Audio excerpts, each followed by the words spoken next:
What's going on, guys? Welcome back to the Atlanta Sports Day podcast. I'm your man, still with no play, G Starvey, aka Doc Brown. Today, welcome to episode 9. Welcome to 2024, the first episode of 2024. Man, it feels good to be here. Oh man, it's gonna be. We're gonna have a fun year, guys. We're gonna have a fun year. We're gonna grow. We're gonna be better. Y'all ain't ready. I'm gonna say y'all ain't ready. A quick couple of housekeeping things I want to talk about first for a little bit. Um, the plan was to upload a podcast. So this is today. This is the day I'm recording. This is the day it drops. The plan was to drop the first episode of the podcast on the 5th, but everything got fucked up, so that ended up happening. So this is the first episode of 2024. The first guest ever on the Atlanta Sports Day podcast will come in next week. I have no clue who it's going to be yet. I have a good feeling, but I have no idea yet. Um, this channel, it's gonna be fun. It's gonna be fun. A video a month, every single month. I'm gonna hold myself to that. They're gonna be bangers. Y'all are gonna enjoy the content I'm putting out. So that's the second thing we'll talk about. The third thing, where you can find my content. I've been posting. So before I wanted to do this podcast format where I make one every single week. Um, I did it to where if I found something I want to talk about, I just hop on here, talk about it, and we go from there. It's gonna be different.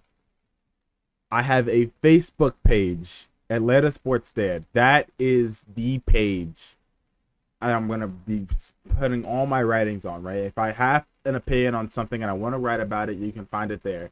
The link will be down below in the description. Or just go to Facebook and type in Atlanta Sports Stand like my name on the whatever the hell or wherever it is. But with that being said, you guys know what today is. Super wild card weekend. Let's get right into the predictions, right? This is something that I'm excited for. I won't be able to watch a lot of the games. I have a lot of stuff going on this weekend. So let's just talk about them and let's give my picks. Um, so of course the Ravens Niners have a bye, which is going to be huge. Um, so first, Browns versus Texans. Cleveland, led by Joe Flacco, marching into Houston with a lot of momentum. They're coming off of a loss to the Bengals last week whenever they were resting their starters for the most part. But before that, 4 straight wins against the Jaguars, Bears. They beat the Texans in the same scenario, and then against the Jets about a couple weeks ago on Thursday Night Football to make it into the playoffs. You have the Texans, right? They're dogs. They had to fight and claw their way into the playoffs last week against the Colts in an amazing game that had what was his name? Oh, let's get started. I don't know his name. That had Tyler Goodson in a bad spot where he drops the ball in wow, in clutch time to win the game, basically for the Texans. So who do I think is going to win? I think that home field advantage is one of the strongest things you can have in the NFL, and I think it rings true again here today as the Houston Texans win a playoff game against the Cleveland Browns. It's actually, if you would have told somebody back in 2017, 2016, 2015 that we would see a Texans Browns playoff game at some point in time, they'd look at you crazy. So we've come a long way, and I think that Houston, the future is bright for Houston. Can't say that so much for Cleveland because their quarterback is old as dirt.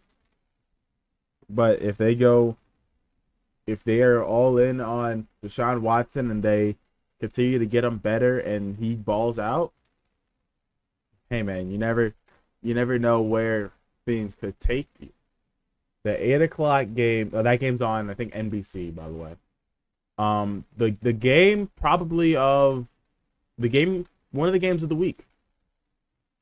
You have Miami, the Miami Dolphins led by Tyreek Hill, led by Tua Tagovailoa. That explosive offense. The team that's lost 2 straight where they haven't gotten over 20 points. Going into Kansas City to play the Chiefs. I think I saw something that said the temperature is supposed to be like 0 degrees and a feel like of negative 14 with the wind chill. So I hope my video comes out with I wish it was Colder's t-shirt again. But yeah, the Chiefs, they've been on and off all year. The Chiefs have not looked like the Super Bowl, the reigning winning we saw last year. They've looked off all year. Something has been right about them, right? We all know that the Chiefs aren't going to win it again this year, right? I think we all know this. And it sucks to say because most people love, well, some people know the Chiefs are better than this, but they just haven't shown it this year. So you never know about the Chiefs. But I do have them beating the Chiefs. Well, no, I said that wrong. I do have the Dolphins losing to the Chiefs in the first round. I think that just walking into Arrowhead to go try and win a playoff game is the hardest thing you can do in the NFL. If it's not, it's one of the hardest. So that's definitely something you got to keep your eye on. But then we go to Sunday. Steelers, Bills in Buffalo. The Steelers 10-7, still giving Mike Tomlin the record for straight non-losing seasons. I think that's 17 right now. They've won 3 straight against the Ravens, the Seahawks, and the Bengals. Third, the AFC North. They made the playoffs. You got them going into Buffalo, taking on the Bills, who's had to win a lot of games in a row to make the playoffs. They beat the Chiefs. They beat the Cowboys. They beat the Chargers. They beat the Patriots. And then they beat the Dolphins last week to clinch home field advantage in this first round. It definitely seems boring right now, but one thing you got to see is it's going to be hard for these teams to walk into these stadiums to go win a fucking playoff game. So that's why I have Buffalo taking this one. Yeah, I don't think it's gonna be relatively close. I think you got to see Buffalo just come out and dominate from kickoff to the last play. Then you have Green Bay versus Dallas. Green Bay, led by Jordan Love, is he the answer they're looking for at quarterback? I don't think so. I don't think so. I don't think so. Dallas, they've looked really, really, really good all season. They haven't really had too many hiccups. Besides the Bills game, that's what I'm talking about. But I think that CeeDee Lamb goes off for about 150 yards and a touchdown. Dak gets some maybe 350, 3 touchdowns and a pick on pretty good efficiency, and Dallas mops it up, take hits of that one, goes home, and they get lifted 5 another day. And then you have this is the game of the week right here. This game right here is the game of the week. You have the Los Angeles Rams, led by Matthew Stafford, flying into Detroit to take on the Lions in his first game back in Detroit. It's a playoff game. The thing he couldn't really get them to his entire career. Man, the storylines are amazing. The storylines are just awesome this postseason. Yeah, Puka Nacua, Matthew Stafford, Cooper Kupp, that offense, Tutu Atwell with Kyren Williams in the backfield. He ran for 1,000 yards this past season, 3rd in the league in rushing yards. You got them flying into Detroit to take on the newly crowned NFC North champion Detroit Lions with Matthew Stafford, Amon-Ra St. Brown, David Montgomery, Jahmyr Gibbs, Sam Laporta. He's questionable though. Josh Reynolds. This is going to be a big one. This is going to be a big game. That's why, oh man, it's going to be close. This will be a lot closer than people would think. But Detroit has been deprived of playoff sports for too long. Detroit comes out on top.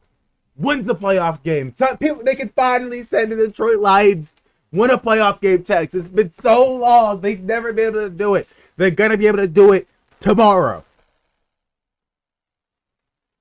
I'm tired now. that tired me out. And last but not least, Eagles, Buccaneers. Do I have to go too in depth with this? Like, do I really have to go too in depth with this? Eagles are gonna mop the floor with the Buccaneers. Buccaneers they're not built for the playoffs. Anyways, I'm breaking this up into like little segments. So when we come back, the Atlanta Falcons head coaching vacancy. Who do I want? Who will we get next on the podcast? Hey guys, if you're already subscribed, make sure you hit the like button, subscribe. So you're never missing the next Atlanta Sports Stand podcast episode. Now, back to the action. Welcome back to the Atlanta Sports Stand podcast. Next, I want to talk about the Atlanta Falcons head coaching vacancy. Wow. We all know what happened over last week, right? Over this past week, right? The Atlanta Falcons fired Arthur Smith on Monday morning at midnight. Man, they couldn't wait to get his ass out of there. They couldn't wait. But now, look at that. You don't have a head coach, so now what are you going to do? You got to go find a head coach. I got a couple of people here I want to talk about that could be head coach. I want to talk about the in-house guy first, because there's one guy in-house that I know could get the job done, and that's Ryan Nielsen. You saw the turnaround that he had with our defense. You promoted him a head coach, right? You keep someone in-house, then your search immediately goes from let's find a head coach to let's find a defensive coordinator, right? And Ryan Nielsen has the connections to get the guys he wants. So that's what I think you're going to be key if you promote Ryan Nielsen up to head coach. I don't think he has any coaching experience to my knowledge. But, yeah, Ryan Nielsen, that's a pretty good option. But then you have a guy who was head coach of the Atlanta Falcons for a little bit, Raheem Morris. They requested your interview. He is the Los Angeles Rams defensive coordinator. This is a Rams defense this season that, let me go find the stats. This is a Rams defense this season that about, they're top 20 in points allowed. They're top 20 in rushing and pass yards allowed, top 20 in rush yards allowed, top 20 in pretty much everything. They don't get the ball back though. That's the only issue with them. But Raheem Morris has the experience, right? When he was coaching the Falcons back in 2020 after he fired Dan Quinn, he led them to 4 wins after starting 0-5. Right? He took what could have been a 0-16 season or 1-15 season and turned it into 4-12, got his 4th overall pick, which ended up being Kyle Pitts, right? It sucks we didn't give him a chance, like a real chance, but I do think that. Also, don't forget, Morris is also Super Bowl champion. He won it when the Rams won it back in 22-21. So, he can be a dog that we're looking for. And then, right, a guy he might not get because he might want to stay where he is, but Pete Carroll. He's not going to be the head coach of the Seahawks anymore, right? The only issue there is he might still stay connected with the team somehow. If he stays with the team, then obviously you can't get him as a head coach. But I would love to see Pete Carroll coaching in Red and Black next year, right? Pete Carroll, he's a dog. He's a dog. We all love Pete Carroll, right? He hypes up his men like no one else hypes up his men. So he goes out, he gets the job done, and hopefully he could lead us to where we need to be. But then you also have Ben Johnson, the offensive coordinator for the Detroit Lions, who has led the Lions to 5th in points per game, 2nd in passing yards, 5th in rushing yards, 3rd in touchdowns, 3rd in offensive yards per play. And don't forget, it's not like they're doing this with Patrick Mahomes and Tyreek Hill. No, it's fucking Jared Goff and Sam Laporta, right? No disrespect to those two whatsoever. But, like, it's Jared Goff and Sam Laporta. Don't forget Amon-Ra St. Brown, who also is that dog. But, like, that's not who you would expect to be top 5 in passing touchdowns and passing yards like that. So that's always a good option, right? You got to find a man who is willing to take charge of his team, right? And I don't think we had that much with Arthur Smith, right? It's going to take a lot more research from my end because I want to get more knowledgeable at this. Offensive assistant for the Dolphins, that wide receiver coach in 2018, began offensive coordinator in 2022, was Boston College, but right after Matt Ryan left. So yeah, but the two that I want to talk about, right? Let's talk about Bill first. Bill Belichick.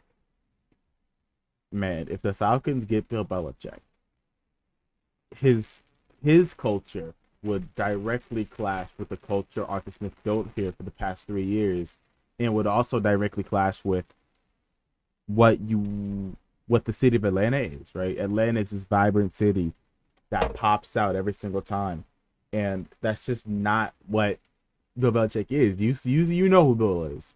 You know who Bill is. I don't think he's the best fit, but he could do some things for this team. He would whip them up into shape. But I think this is the most polarizing idea right now. Eric Bieniemy. Eric Bieniemy, the offensive coordinator for the Washington Commanders. That's a polarizing one, right? Think about what he did with Patrick Mahomes, right? He turned him into an MVP instantly, turned it around, MVP, Super Bowl, just like that. Right? He took Sam Howell and had Sam Howell lead the league in passing yards for a couple of weeks. The only issue there is Washington recently fired Ron Rivera, their head coach. So then now Washington's on their head coach hunt, and they might go in-house and try and get Bieniemy. But one thing I have with all these guys is the Atlanta Falcons are the most polarizing teams to go to. That's not an opinion. That's a fact. Think they got to bring in a new young quarterback this offseason. They already have Drake London, who we know can be a dog. He had 172 yards at a game against the Bucks last season, the game where the Falcons lost, granted. But 172 yards. We have Bijan Robinson, who quite possibly who has potential to be the best running back in the NFL. We have Kyle Pitts, who was 6'6", 245, and came out and balled out coming off of a PCL tear and an ACL tear. Or an MCL, whatever the hell's in his knee. That's what he tore, right? And he still came out and was a dog. He has the good offensive line. He has a defense that can back him up. So if the Falcons find the right guy, a head coach, then you look and you're like, man, we might have something here in Atlanta, right? Don't look now. But if we get the right combination of head coach and quarterback, the Atlanta Falcons could very well, again, host the playoff game. That's all I got for the head coaching vacancy. Coming up, my mock draft in January. It's insane time for a mock draft, but we're in January. The Falcons season's over. Let's talk about the draft. Okay, that's coming up next on the Atlanta Sports Stand podcast. Don't forget, guys, if you want to stay up to date with everything I'm writing about, make sure you go follow the Facebook page, Atlanta Sports Stand, on Facebook. Now, let's get to the mock draft. Welcome back to the Atlanta Sports Stand podcast. Let's talk about the draft. Let's talk about the NFL draft. Man, it's going to be fun. The Atlanta Falcons hold the 8th overall pick. And in my mock draft, I have them taking edge rusher out of Alabama, Dallas Turner. The only reason I haven't taken Dallas Turner is because Jaden Daniels, I think, went 5. I think Jaden Daniels, Drake May, and Caleb Williams were off the board already by the time it was my time to pick. So we went for the best guy available, and that guy is Dallas Turner. He is a dog. He had like 23 and a half sacks in his couple years at Bama. He had like 30 tackles for a loss. Dallas Turner is the 8th overall pick. But I have a trade to announce. I got a trade to announce, man. I got a trade to announce.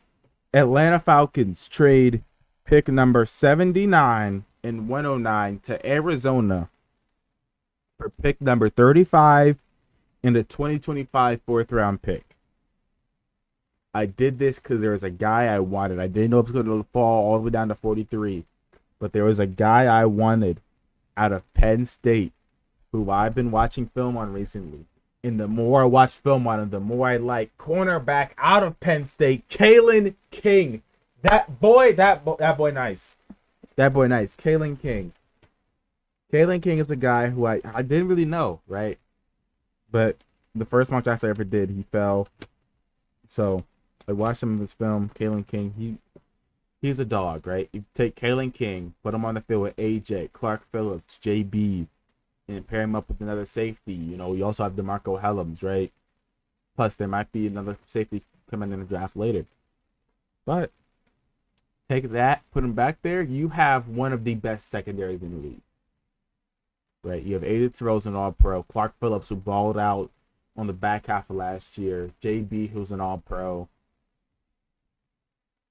and then hopefully some more guys that can fill in.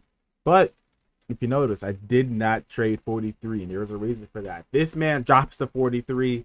The Falcons should jump on it immediately with the 43rd pick in the 2024 NFL draft, mock draft. The Atlanta Falcons take quarterback from Oregon and Auburn, Bo Nix. He was projected, I think, 29, and he fell all the way down to 43. If he drops that far, the Falcons need to hop on that, right? The Falcons need to hop on Bo Nix if they can, because Bo Nix balled out last season. We saw what he can be.